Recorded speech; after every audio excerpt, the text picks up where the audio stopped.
My ex showed up at my house uninvited, and when I opened the door, I saw a child in her arms. Some things arrive quietly, a thought, a breeze, a feeling you can't name. Others crash through your life like a truck through a brick wall. She rang the doorbell on a Monday.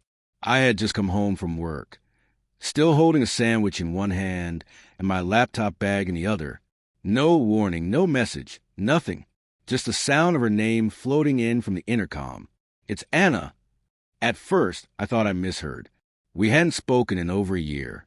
Not since she left with vague words like, "I just need time," and "It's not you, it's something in me." We didn't argue. She just packed a suitcase one day, kissed my forehead, and disappeared from my apartment, and from my life. Now here she was. When I opened the door, I almost didn't recognize her. She looked tired. Not in the didn't sleep last night way, more like she hadn't slept right in months. But it wasn't just her. There was something else. A stroller. I looked down and saw a baby, bundled up, probably 10, 11 months old, staring up at me with big, round eyes. And then she dropped the bomb like it was casual news. "He's yours," she said. "His name is Luca." For a moment, I thought she was joking. Some cruel prank. Some weird coincidence. But her face said otherwise. I looked at her, then the kid, then back at her. "Mine." I said, "Anna, we broke up over a year ago." She nodded. "I know. I found out after I left. I didn't know how to tell you. I was scared. I thought I could do it on my own, but I can't anymore." The baby made a soft cooing sound. I don't understand." I said, "Why now? I'm behind on rent, and work's been hard. I can't do this alone. You deserve to know." He deserves to know. The air between us thickened. Everything inside me screamed to slow down, to process, to retreat. But her words were already burrowing under my skin like splinters. I wasn't angry. Not yet. I was stunned, shaken, like the floor had tilted just a little too much, and I hadn't found my balance yet. "Why didn't you call me before?" I asked. She looked away. "Because I was ashamed. Because I didn't want to pull you back into my mess." Her voice trembled. "But I can't lie anymore. I need your help." I stepped aside. Let her in. I don't know why. Maybe instinct. Maybe guilt. Maybe curiosity. She wheeled the stroller inside and sat on the edge of the couch, not touching anything, like she didn't belong here anymore, which she didn't. I sat across from her. "What are you asking me for exactly?" "A paternity test," she said immediately. "I know you need proof. I would, too, but I know he's yours." She looked me straight in the eye when she said it. "He has your eyes." I glanced at the kid again. Wide blue eyes. A soft face. I didn't see myself. But I did not see myself either. Babies were like that. Vague, evolving, blurry.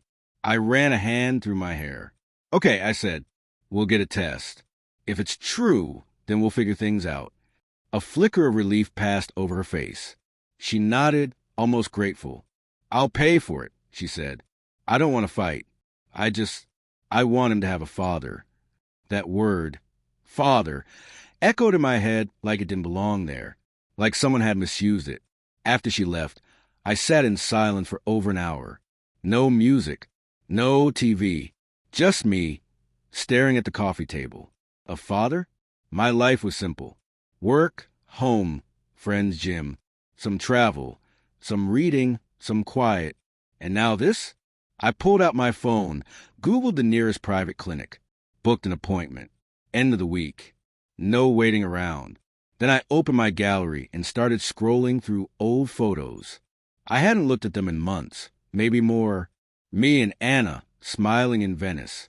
Her hugging me from behind in the kitchen. Us dancing barefoot in the living room with pizza in our hands. She looked happy. I did too. And then nothing, just a digital cliff. No breakup pictures. No drama. Just silence. She vanished from my life as gently as she'd entered it. And now, she was crashing back in with a child strapped to her side. Something felt off. Not just the timing. The whole thing. She was nervous, yes, but not emotional. Not like someone who'd just come to tell a man. He was a father. She had answers ready. She was too rehearsed. I shook the thought off. Maybe she was just tired. Maybe she had practiced the words 100 times in front of the mirror. Maybe this was harder for her than it looked. Still, something inside me didn't settle. The next day, I called in sick to work and went for a long walk. It was cold, windy, but my body needed to move. My mind, too. I passed a park with kids running around, screaming, falling into the grass. Young fathers on benches, coffee in hand, talking half-heartedly on the phone while keeping one eye on a toddler. I tried to imagine myself there, pushing a stroller, saying that's my boy. But it didn't land. It didn't feel true. Not yet. That night, I had a dream. Anna was standing in my kitchen, holding the baby. She was smiling, glowing, and behind her was someone else. A shadow I couldn't make out. A figure just beyond the light. I reached for her, but she stepped back, and the shadow stepped forward. Then I woke up, heart racing. I sat up in bed, staring into the dark. Something was wrong. Something I hadn't seen yet. But I would. Soon. Waiting for answers is a quiet kind of torture. You move through the hours like a ghost in your own life. Your body does what it's supposed to. Brush teeth, answer emails, make coffee. But your mind doesn't follow. It floats. Loops repeats the same thoughts like a broken film reel. What if she's telling the truth? What if she's not? What if this child is yours and you're already months late in being his father? What if it's all a lie and you're standing on a stage built out of someone else's fear? 3 days had passed since Anna's visit. 3 long, heavy, restless days. The paternity test had been scheduled for Friday. It was only Tuesday. I already felt like I'd aged 5 years. At work, I couldn't concentrate. I stared at spreadsheets, replied with short, distracted emails. My team lead asked me twice if everything was okay. I said yes, of course. What else could I say? Just tired. I offered, which is true in the worst way. At night, I barely slept. I'd lie in bed, staring at the ceiling fan, watching it spin like it might suddenly deliver the truth I couldn't reach on my own. My brain kept rewinding to Anna's face in the doorway, to the baby in the stroller. He has your eyes. Did he? I pulled up the photo she'd sent me after the visit. Just one of the baby in a blue onesie, sitting on a play mat with some colorful blocks. He was cute, sure. Big cheeks, pale skin, eyes open wide like he was still stunned by how bright the world could be. I zoomed in. I stared. I saw nothing conclusive. He could be mine. He could be anyone's. But what unsettled me wasn't just a photo. It was the presentation, the way she'd said it. Calm, calculated, too smooth, too deliberate. Like someone pitching a version of reality she'd already rehearsed in front of a mirror. On Wednesday, I decided to do something stupid. I opened her old Instagram. It was still public. She hadn't posted much since we broke up. A few filtered coffee shots, sunsets, some selfies. But then I found it. A post from about 10 months ago. Her with a man. Just his arm, really, wrapped around her waist. Face not shown. She was smiling, holding a drink, standing in what looked like a hotel room. Caption: sometimes the right people show up when you least expect them. That date? Exactly 2 months after we broke up. I stared at the screen for a long time. The math wasn't perfect, but it was close enough to make my stomach churn. Could he be the father? Was this the shadow in the dream? The figure behind the lie? I clicked through her followers. Nothing obvious. No tags. She was careful. Too careful. I kept thinking about something else she said during her visit. I didn't want to pull you back into my mess. And yet, here she was, pulling, dragging me into a story I never asked to be part of. Thursday, I didn't go to work. I told myself I needed rest, but really, I couldn't take pretending anymore. I sat in a nearby cafe, nursing a cold Americano, watching strangers pass by outside the window. I imagined their lives. Clean, simple, not being blindsided by surprised children and exes with secrets. Then I caught myself envying strangers. That was new. I went home and opened the box of old photos I kept under the bed. Actual prints, the kind you hold in your hands. I found one of Anna and me from 2 summers ago on a hiking trip. She was sitting on a rock, sun in her eyes, squinting but laughing. I remembered taking it. She'd tripped and cursed, and I teased her, and she flipped me off with a smile. We were happy then. At least, I thought we were. I couldn't shake the question now. How long had she been keeping things from me? Not just the baby. The truth. The parts of her she never let me see. That night, I got a text from her. Anna, hey, just confirming we're still on for tomorrow at 10? The clinic said both parents need to be present. I stared at it. Simple. Clean. No emotion. I typed back, me, I'll be there. And that was it. At 3 a.m., I woke up suddenly, drenched in sweat. No nightmare. Just a sudden awareness that I was walking into something irreversible. Tomorrow I'd know, and I didn't know what scared me more, that the child was mine, or that he wasn't. Because if he was, my life would change forever. But if he wasn't, then someone I once loved had tried to drag me into her lie, for reasons I didn't yet understand.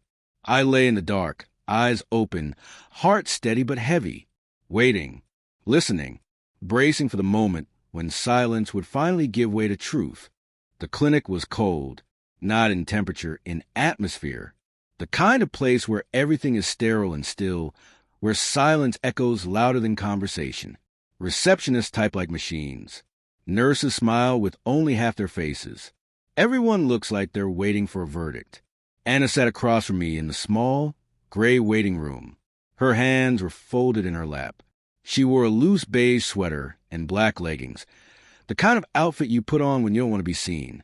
Her face was clean, free of makeup, pale, her hair pulled back tight, like she was trying to hold herself together.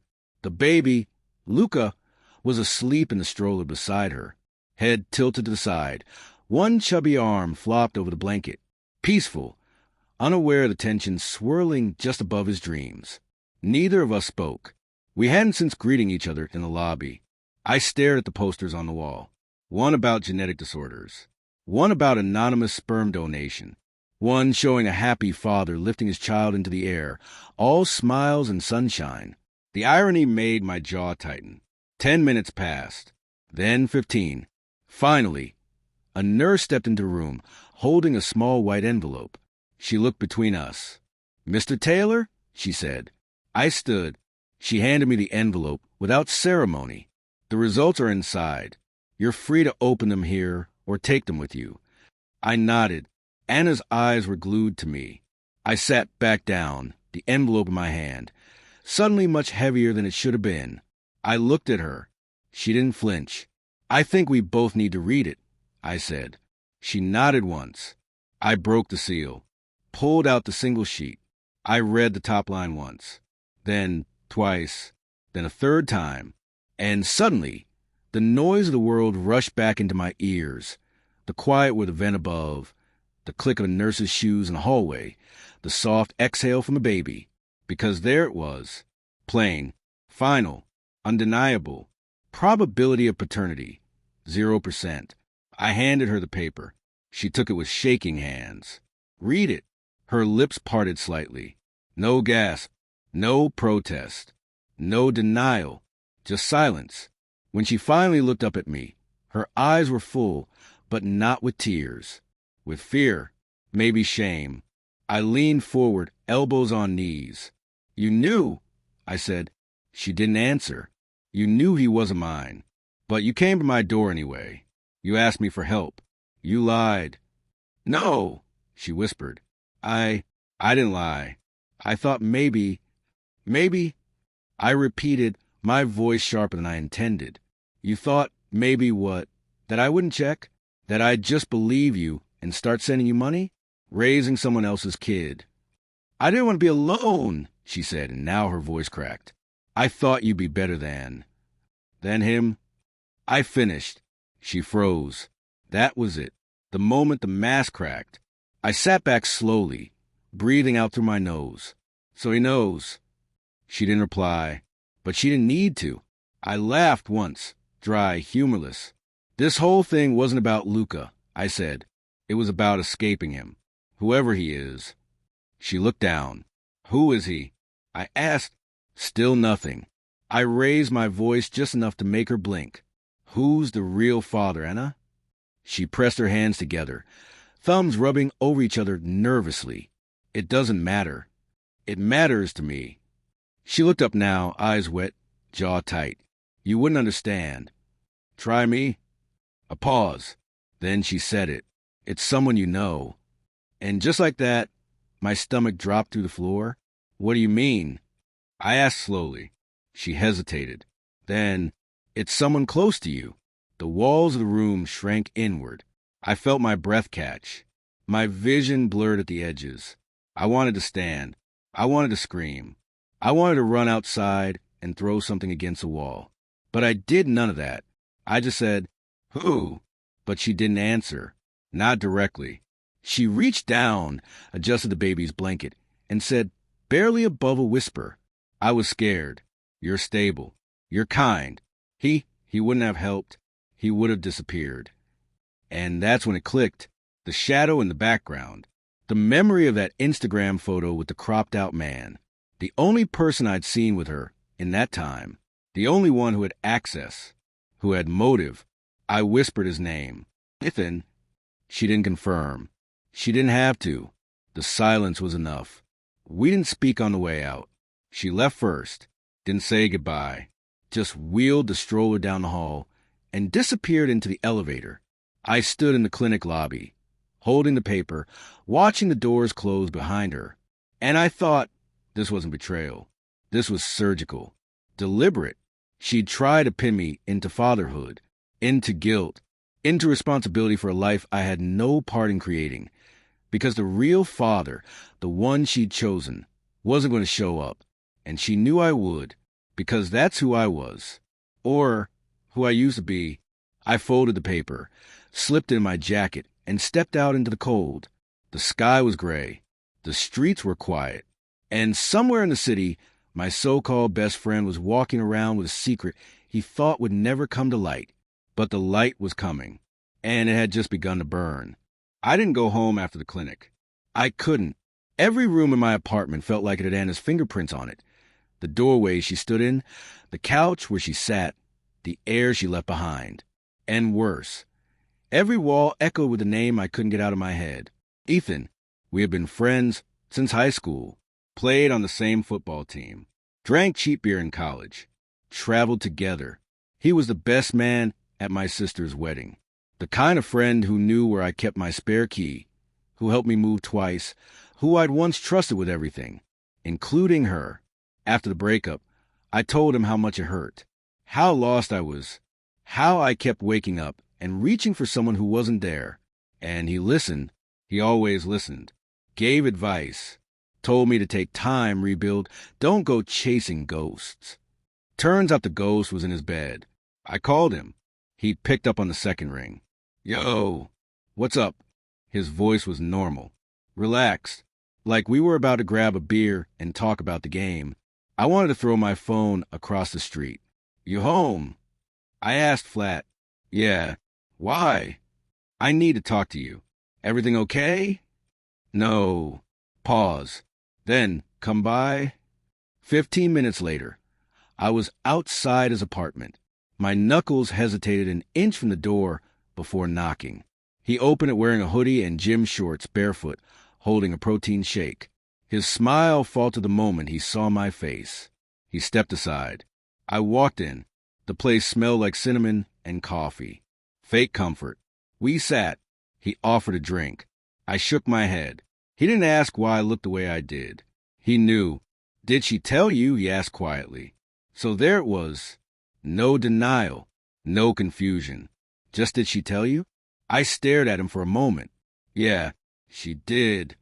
He nodded slowly, staring at the floor. Look, man, I didn't plan for any of this. It just happened. After she left you, she showed up one night, said she needed someone to talk to, and you offered your bed. I said bitter. He flinched. I didn't mean to. I swear, it wasn't planned. One time. Just once. My hands clenched on my knees. She was vulnerable, he added. And you were my best friend. That shut him up. I could see it then. The guilt crawling up his throat, the weight he'd clearly been carrying in silence. I told her it was a mistake, he said, that it couldn't happen again. And it didn't. Not after that. Did you know about the kid? I asked. He hesitated. That was all the answer I needed. You did, I said. You knew, and you stayed quiet. He looked at me now, pleading. I didn't know for sure. She never said it. But, yeah, I suspected. I asked her once. She said it didn't matter. It didn't matter, I repeated. That's what she said. He nodded. She said she had someone else in mind. Someone stable. Someone who could be a good father. I stared at him, the weight of it sinking in. Me, I whispered. He didn't deny it. Why didn't you stop her? I asked, why didn't you tell me? Because I was afraid, he said. Because I knew if you found out it'd be over. And I didn't want to lose that. I didn't want to lose you. But you already had, I said. You lost me the second you touched her. Silence. I thought maybe if I kept quiet, he said, it would fade, that you'd never find out, that she'd keep it together. She didn't. I know. I stood up. He didn't stop me. I trusted you, I said, my voice steady. With her, with my pain, with my silence. You could have done one right thing in this whole mess and told me the truth. But you let her hand me that baby and say, he's yours. You let me believe it for days. I didn't want to destroy you, he whispered. I shook my head. You didn't destroy me, I said. You exposed me to what trust is really worth to some people. I turned to leave. Wait, he said. Just what are you going to do? I paused at the door. Nothing, I said. That's what's going to hurt the most. I'm just going to walk away. And I did, out of his apartment, out of our friendship, out of that entire rotten story. I didn't feel angry anymore. I felt clean, and clean felt better than revenge ever could. I started seeing them everywhere. Anna with a stroller, walking through the park 3 blocks from my building. Ethan pulling into the gas station near my gym. Sometimes together, sometimes not. Always just far enough not to speak, but close enough that they knew I saw them, and I knew they knew. It was a small city, the kind where paths cross too easily, and secrets don't stay buried for long. And yet nobody knew. Nobody else knew what had happened. To them, I was still the man with a kid, the guy whose ex had returned, baby in tow, and whose story looked, from the outside, like something romantic or noble. Neighbors greeted me with soft, knowing nods. One woman smiled and said, he looks like you, when I passed her on the street. A friend from the gym message. Heard you got a son now. Congrats, man. Even my landlord, a gruff older guy who rarely spoke more than 2 words, suddenly knocked one evening just to ask, how's the little guy doing? Each time, I wanted to scream. He's not mine. None of this is real. You don't know the half of it. But I said nothing. I just smiled, nodded, walked away. Because the truth hadn't come out yet. Not publicly. Not loud enough. And part of me was still deciding if it ever should. On a Thursday afternoon, I stopped by the grocery store for bread and toothpaste. As I turned the corner near the produce section, I nearly bumped into her. Anna, alone this time. No stroller. She froze. Hi, she said softly. I said nothing. She looked thinner, paler. Her hand gripped the shopping basket, like it was the only thing holding her up. You look tired, she added. I nodded. You too. I didn't expect to see you here. It's a small city. She glanced around. No one else seemed to notice the tension between us. Just another pair of exes talking about nothing near the apples. She stepped closer. People think we're still, she began. I know, I interrupted. They've asked me things. I didn't say anything. I swear. That's convenient, I said, for someone who lied with such ease before. Her eyes filled, with guilt, maybe, or just the pressure of reality settling in. I'm not asking for forgiveness, she said. I just want you to know that I regret it, every day. I studied her, not the woman I had loved, That version had died the day she showed up with someone else's child and tried to sell me fatherhood like it was a shared dream. This Anna, she was something else. Fragile, hollow, a person who'd made her bed and was now waking up in it every morning next to shame. You could have told the truth, I said. You had a choice, but you weaponized the one thing you thought I wouldn't question. I panicked, she said. I was alone. Ethan stopped returning my calls for weeks. I didn't know what to do. So you came to me. She nodded, blinking quickly, because you always do the right thing. No, I corrected, because you knew I would hesitate. You counted on my silence. She winced. I'm going to tell people. I said, not to ruin you, not to punish you, but because I can't walk around being congratulated for a life I didn't choose. I understand, she whispered. No, you don't, but you will. That evening, I sat down at my desk and opened my laptop. I didn't write a manifesto. I didn't post names. I just told the story, my story, a man whose ex returned with a baby that wasn't his, who agreed to a DNA test, who found out the truth and realized that not every betrayal comes with a gunshot or a slammed door. Some come wrapped in a baby blanket. I posted it anonymously at first, on a local forum, just to see. By morning it had spread, not viral, but enough. People shared, commented, whispered, and by the end of the week, I started getting quiet messages. Some from people I barely knew, some from people who had suspected, some from people who'd been through the same thing, and one from Ethan. We need to talk. I didn't reply. There was nothing left to say. One night, walking past my building, I saw Anna again. She was across the street, rocking Luca in her arms. She didn't notice me at first. She was looking down at him, whispering something. Maybe a lullaby, maybe an apology. Then she looked up and saw me. We didn't wave. We didn't nod. We just stood there, separated by a narrow street and a universe of silence. And I realized then I didn't hate her. I didn't wish her pain. But I also didn't owe her my silence anymore. A week after I posted my story, things began to shift. Not all at once. Not dramatically. Just small, noticeable changes in how people looked at me. Some didn't look at all. Some nodded too quickly, too nervously. Some smiled too hard. The kind of smile people wear when they know something but don't want to be caught knowing it. I didn't care. Let the truth land where it may. I hadn't named names. I hadn't needed to. The people who knew us, who really knew us, could fill in the blanks with ease. The timeline, the sudden reappearance, the math behind a baby's birth, the way Ethan had grown quiet at parties, the way Anna had avoided questions with a tired laugh. It was all there. All I had done was light the match. The smoke belonged to them. Ethan stopped showing up to the gym. One of our mutual friends told me he claimed he had sprained something, but no one believed that. He wasn't the kind of guy to stay still. The silence was his version of a confession. Anna deleted her social media. Every account. Gone overnight. As if by disappearing online, she could erase the consequences of what she'd done offline. It didn't work. Truth has gravity. It pulls at people whether they want it or not. That Saturday, I went to the local cafe I used to avoid after everything started, the one where I'd first seen Anna post-breakup, smiling with a mystery man cropped from the frame.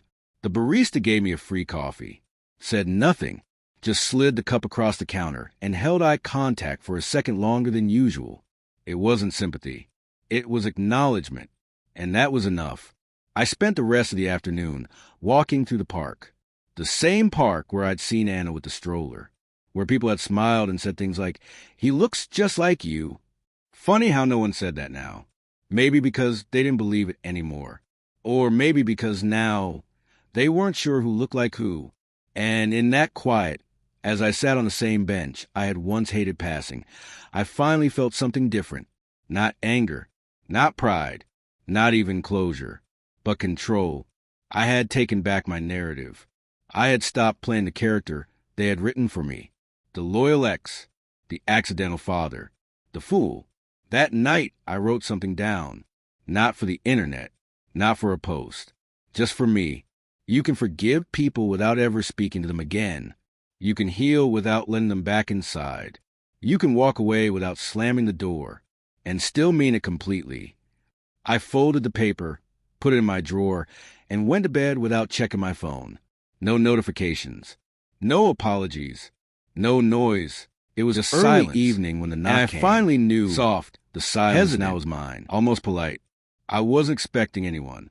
I wasn't dressed for guests. I hadn't spoken to anyone all day. And after the chaos of the last few weeks, silence had become something sacred. I nearly ignored it, but something told me it wasn't the delivery guy. I opened the door. Anna stood there. No stroller this time. No smile. No makeup. No presentation. Just her, in a long coat and tired shoes, hair pulled back, face unreadable. "I know I shouldn't be here," she said immediately. I stepped aside anyway. She walked in like someone entering an old house they barely recognized. Not quite sure they were welcome, not sure if they ever truly were. She sat on the couch like she used to, except now her hand stayed in her lap, fidgeting with the seam of her sleeve. I didn't ask what she wanted. She started without prompting. "I've read your post," she said softly. I nodded. She looked down. It wasn't untrue. "That's generous," I said. She flinched. "I mean," she tried again, "you didn't exaggerate. You didn't twist it to make me look worse than I already do. I didn't need to." Silence. She swallowed hard. "I didn't come here to argue," she said, "or to ask for anything.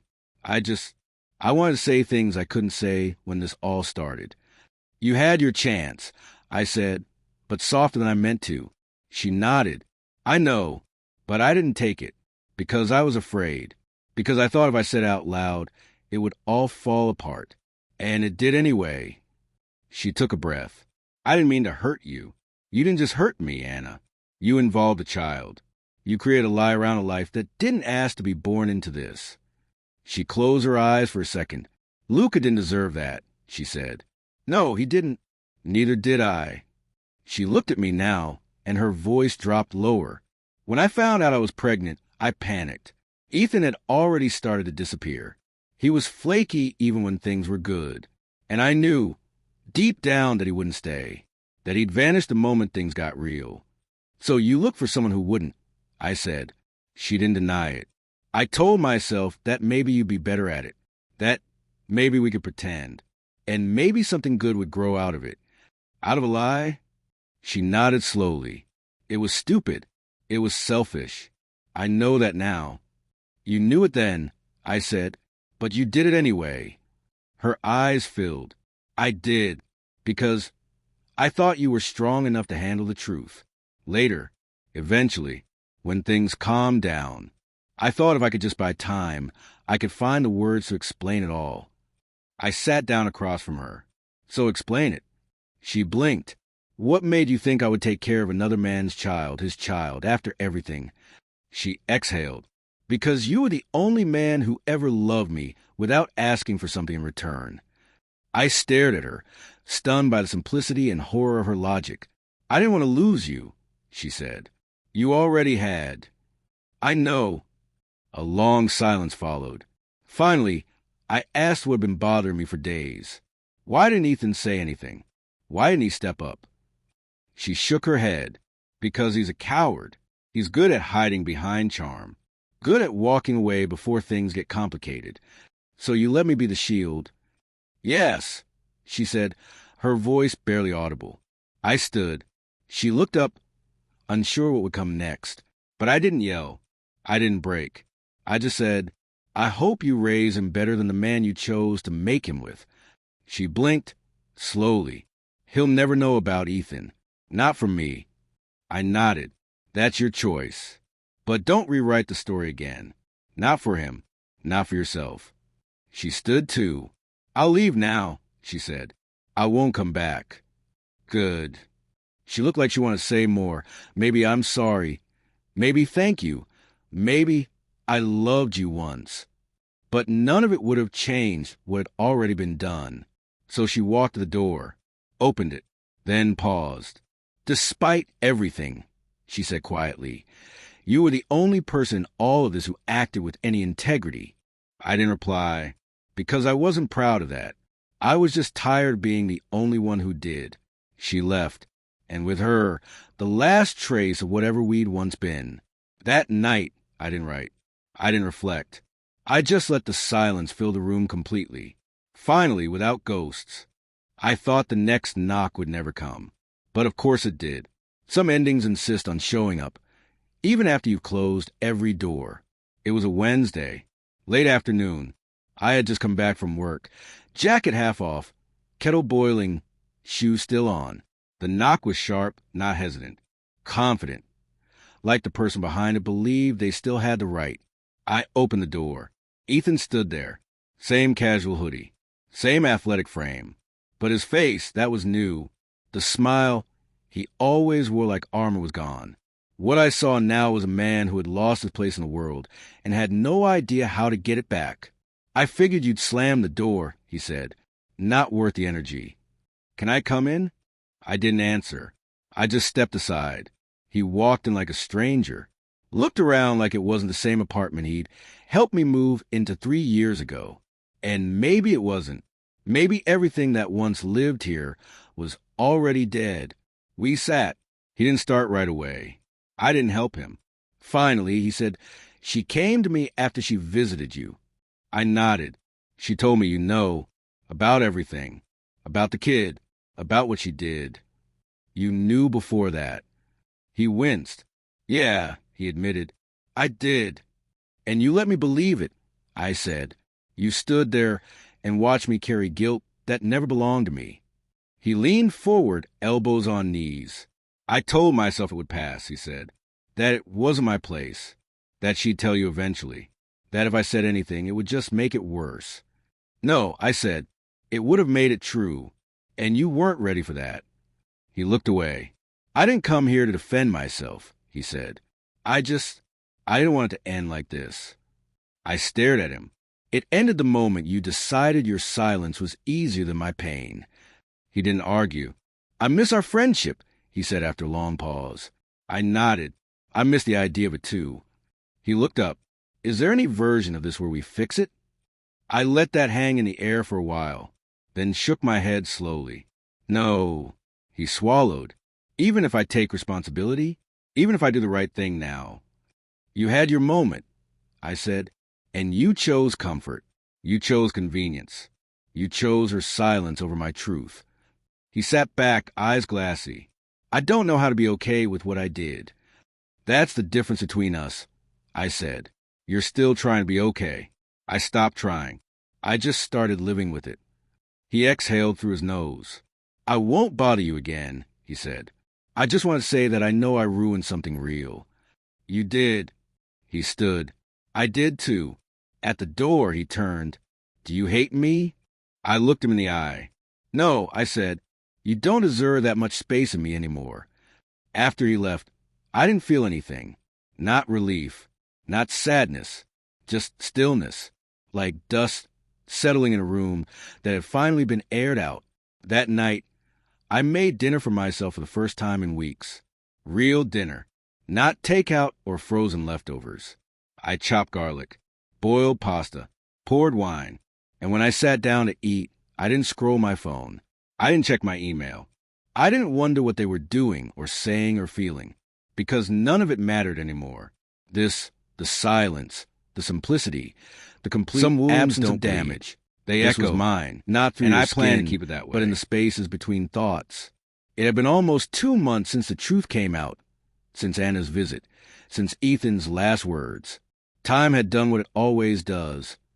Continued, unapologetically. The world didn't pause for my betrayal. The city still hummed. The neighbors still watered their plants. Life kept marching, uninterested in whether I was healing or hiding. But something inside me had shifted. Not a dramatic rebirth. Not some phoenix rising. Just a quiet refusal to carry weight that wasn't mine anymore. I started writing letters. Not to Anna. Not to Ethan. To myself. One each night. They weren't long. A few lines. A paragraph. Maybe. But they were honest. Brutally so. I wrote things like, You were never weak for believing her. You were strong for surviving her. Or, the version of you that bent for others is gone. Let him rest. Or, some people need to break you to realize they were already broken. I didn't reread them. I didn't edit them. I just folded each one and placed it in a small box on my nightstand, a box of reminders, of truths only I needed to hear. One morning, I woke up earlier than usual. The sun hadn't risen yet, but the sky was shifting, blue creeping into the corners of black. I got dressed and walked to the park, the same one where I'd once seen Anna pushing Luca.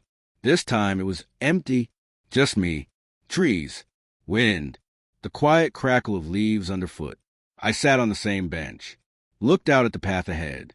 For a long time, I had thought about what I'd say if I ever saw her again, or Ethan, or anyone who would look me in the eye and smiled while holding back fire behind their teeth. But in that moment, I realized I had nothing left to say, not out of numbness, but because I'd already said it all, to myself, and that had been enough.